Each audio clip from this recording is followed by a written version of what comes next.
Hello everyone. In this talk, I'll be speaking about participatory budgeting with project interactions. This is a joint work with Christoph Sonnen and Nimrod Telmon. So, participatory budgeting is a democratic process in which community members decide how to spend public money. So, suppose we have a set of 4 projects for a city, and of course, every project will incur some cost, and we have a fixed budget, let's say B, which is usually the case. And now the question is how to choose a set of projects within the budget B. So the one option is that it could be just decided by city mayor, or we ask community members for their opinion. And this is what is done in participatory budgeting. We ask community members to either approve or rank or give numerical utilities over the projects. And the goal is to choose some projects that maximizes the voters' satisfaction and the total cost is within our budget. So this participatory budgeting problem has gained a lot of attention in last few years, and it has been studied from both complexity as well as axiomatic point of view. But this model of participatory budgeting has some challenges in the sense that it ignores the project interactions. So suppose the project of building a school and bus stop is close to each other. And suppose this school is in some remote location. So if we build the school but not the bus stop, then it would be difficult for the kids to go to the school. Similarly, if we build just the bus stop but not the school, then having a bus stop in nearby in a remote location is of no use. So we can think that these two projects are in complementarity to each other. Similarly, if we look at these two parks, and maybe these two parks are geographically close to each other, then many community members won't like to have two parks in the same location, right? So we can think of these two projects as in substitution to each other. So these are the two possible kinds of project interactions, but there could be more complicated interactions as well.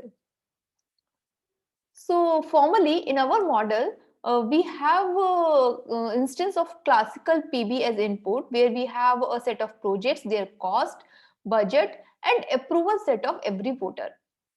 Now, along with this, additionally, we also have a partition of projects, which we call as interaction structure. And the goal is to find a bundle within our budget that not only respects the voters' preferences, but also considers interaction structures. Next, we define some aggregation methods. So we approach the utilitarian approach, which is well studied for the multi-winner election. So here every voter gets certain utility, and the utility of a voter in general depends on her approval set. But here it also depends on the interaction structure. And the goal is to maximize the total utility. So to define the utility of a voter, we define interaction function, which is a function from a set of positive integers to the set of positive rational numbers.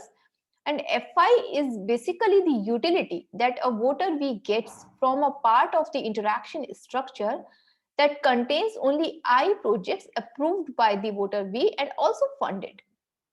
Now, the utility of a voter V from the bundle B is the summation of the utility that she gets from every part of the interaction structure. And the utility of the bundle is the sum of the utilities of all the voters. Next, we define some properties of our interaction functions. So these are non-zero functions because we want to capture that if voter approves something and that is also funded, then the voter has some satisfaction. So the utility should not be zero. Next, we try to capture that the satisfaction cannot be negative. I can be unhappy, but it is not negative. So Fi is greater than equal to 0. Next, we try to capture that if a voter does not approve anything which is funded, then the voter is not satisfied. So basically, the utility is 0. and the function is not decreasing. Here we try to capture that if a voter approves something more, then satisfaction should not decrease. So this is what we try to capture by non-decreasing functions. If the function is concave, then this captures our substitution effect, and if it is convex, then it captures our complementarity effect. When f is any interaction function, we call the problem as FPB. When it is a substitution structure, then we call it as FPB sub. And when it is a complementarity function, then we call it as FPB comp. Next, I'll discuss some of our results. So the problem is NP hard for when the number of parts in the interaction structure is anything between 1 to epsilon m. And the problem is polytime solvable when the number of parts is m, where m is the number of projects. So because when the number of parts in the interaction structure is same as the number of projects, then basically we do not have any interaction structure. And then this is same as the known participatory budgeting models, and using the known results, the problem is polynomial time solvable. So it is not only NP hard, it is also W hard with respect to the budget. And hardness, the problem is hard even for the constant number of approvals.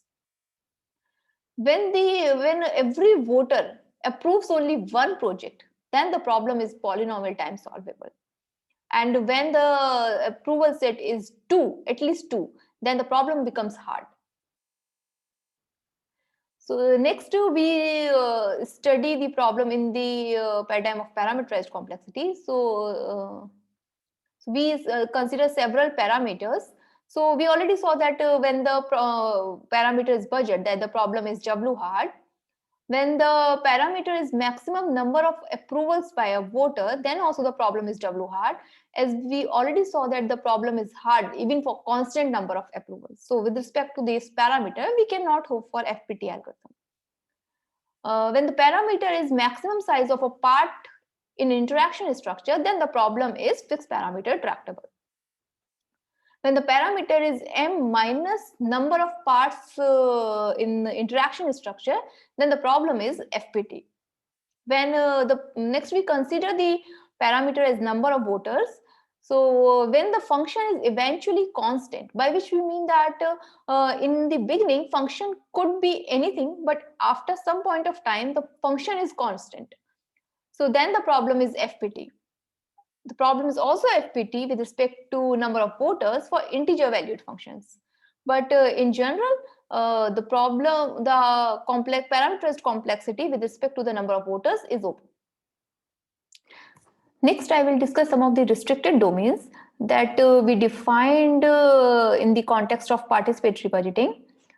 So the first restricted domain is R district. So here we say that a profile satisfies R district if project set can be partitioned into K sets such that size of every set is at most R, and each voter approves subset of exactly one PI. So here you try to capture that a voter approves projects only from her district. So max FPB is polytime solvable for integer valued functions under R district. So the next restricted domain that we consider is partition. So it is similar to R district, but we do not have a restriction on the size of the district. It could be of any size, but a voter approves everything in her district. So voter approves one of these sets, and there is no restriction on the size of the part. So we have that max FPB is polytime solvable for integer valued functions. So some of the future directions are one can study the parameterized complexity with respect to the number of voters. And we can also consider different interaction functions for different parts in interaction structure. So currently we only consider that interaction function is same for all the parts, but it is very well possible that it is different for different parts. We can consider other utility functions. We can also look at non-utilitarian aggregation methods. So there are some known aggregation, other known aggregation methods like egalitarian approach or Nash welfare approach. So we can also look at those aggregation methods. Thank you.